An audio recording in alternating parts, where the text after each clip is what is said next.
बिस्मिल्लाहिर्रहमानिर्रहीम। अस्सलाम वालेकुम रहमतुल्लाहि व बरकातुहू। आज आपके साथ में शब बारात के नफल नमाज शेयर करने जा रही हूँ।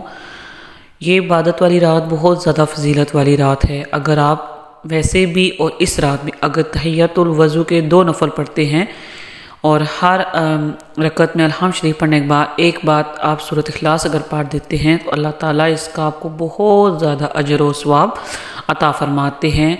और तहियतुल वज़ू आप ये किसी भी वक्त में पढ़ सकते हैं, लेकिन इबादत वाली रात में अगर आप पढ़ते हैं तो इसका सवाब और अजर बहुत ज़्यादा बढ़ जाता है और आपके पानी के हर कतरे के बदले अल्लाह ताला आपको 700 रकत नफल का सवाब अता फरमाते हैं।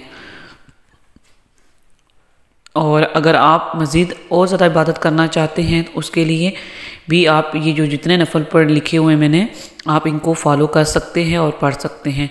हर एक का अजर और सवाब अलग-अलग है और बाकी अल्लाह ताला की मर्ज़ी और रब की अता है, वो जितना चाहें जिस इंसान को जितना ज़्यादा अता फरमाएँ।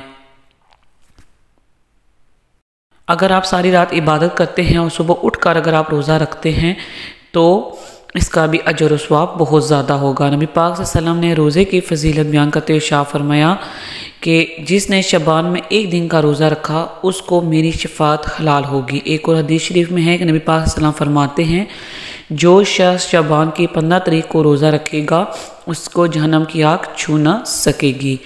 कोशिश करें कि ज़्यादा से ज़्यादा नेक अमाल करें और इन इबादत और इन सातों की रातों में अल्लाह ताला की रहमत और बरकतों को ज़्यादा से ज़्यादा समेटने की कोशिश करें।